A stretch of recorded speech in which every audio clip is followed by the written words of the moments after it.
Shri C K Harindran. Sir, വിഴിഞ്ഞം തുറമുഖത്തിൻ്റെ രണ്ടാം ഘട്ട പണി ആരംഭിച്ചു കഴിഞ്ഞ ഗവൺമെൻറ് കാലത്ത്. വളരെ മന്ദഗതിയിലാണ്.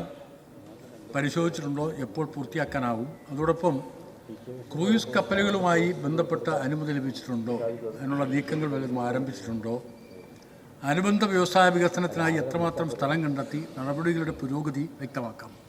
മുഖ്യമന്ത്രി. സാറേ, യഥാർത്ഥത്തിൽ ഇതുമായി ബന്ധപ്പെട്ട അനുബന്ധ ഈ പദ്ധതിയുടെ രണ്ടാം ഘട്ടം പൂർത്തിയാക്കേണ്ടത് 2028-ലാണ്. ആ രണ്ടാം ഘട്ടം പൂർത്തിയാകുന്നതിനുള്ള സർക്കാരിൻ്റെ ഭാഗത്തു നിന്നുള്ള എല്ലാ സഹായവും ഈ പോർട്ടിനുണ്ടാവും. രണ്ടാമത്തെ പ്രശ്നമെന്ന് പറയുന്നത് ഇതുമായി ബന്ധപ്പെട്ട സ്ഥലമേറ്റെടുപ്പുകളാണ് നമുക്ക് ഏറ്റവും കൂടുതൽ വേണ്ടത്. അതെല്ലാം വളരെ മന്ദഗതിയിലാണ് പോകുന്നത്. കാരണം നമ്മൾ സ്ഥലം ഏറ്റെടുത്ത് ഇതിൻ്റെ അനുബന്ധ വ്യവസായങ്ങൾക്ക് സ്ഥലം ഏറ്റെടുത്ത് കൊടുത്തില്ലെങ്കിൽ തൊട്ട അയൽപ്പക്കത്തെ സംസ്ഥാനം അതിനുള്ള തയ്യാറെടുപ്പുകൾ നമ്മളെക്കാൾ വേഗത്തിൽ നടത്തിക്കൊണ്ടിരിക്കുകയാണ്. കഴിഞ്ഞ 5 വർഷക്കാലമായി തമിഴ്നാട് ഈ വിഴിഞ്ഞം പോർട്ടിൻ്റെ ആകാൻ വേണ്ടിയിട്ടുള്ള നല്ല ശ്രമങ്ങളാണ് തമിഴ്നാട് നടത്തിയിട്ടുള്ളത്.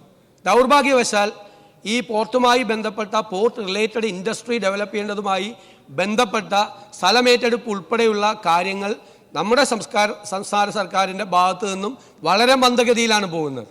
ഇപ്പോൾ സംസ്ഥാന സർക്കാർ വിഭാവനം ചെയ്തിരിക്കുന്ന ബജറ്റിൽ പറഞ്ഞിരിക്കുന്ന പോർട്ട് സിറ്റിയുടെ ഭാഗമായിട്ട് കൂടി നമ്മൾ ഈ ഔട്ട് ഓഫ് ഹാർബർ ഡെവലപ്മെൻറ്റ്, ഞാൻ നേരത്തെ സൂചിപ്പിച്ച ഔട്ട് ഓഫ് ഹാർബറിന് പുറത്തുള്ള ഡെവലപ്മെൻറ്റ് ഇല്ലെങ്കിൽ നമുക്ക് ഇങ്ങനെ ഒരു വിഴിഞ്ഞം തുറമുഖം മാത്രമായി അവശേഷിക്കും. അതൊരു ഗേറ്റ് വേ മാത്രമായിട്ട് അവശേഷിക്കും.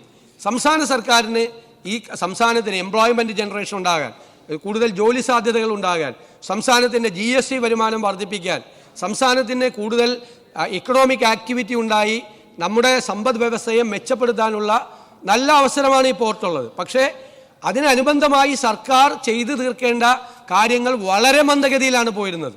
ഞാൻ പറഞ്ഞല്ലോ, പോർട്ട് കണക്ടിവിറ്റിയും റോഡ് കണക്ടിവിറ്റിയും പ്രധാനമാണ്. ഈ റോഡ് കണക്ടിവിറ്റി ഉണ്ടായാൽ റോഡിൻ്റെ ഇരുവശങ്ങളിലും നമുക്ക് ഒരുപാട് സ്ഥലങ്ങൾ ഏറ്റെടുത്തുള്ള ചെയ്യണം. ഞങ്ങളുടെ മുമ്പിൽ ഞങ്ങൾ വന്നിട്ട് 1 മാസത്തിന് ശേഷമായിട്ടുള്ളൂ.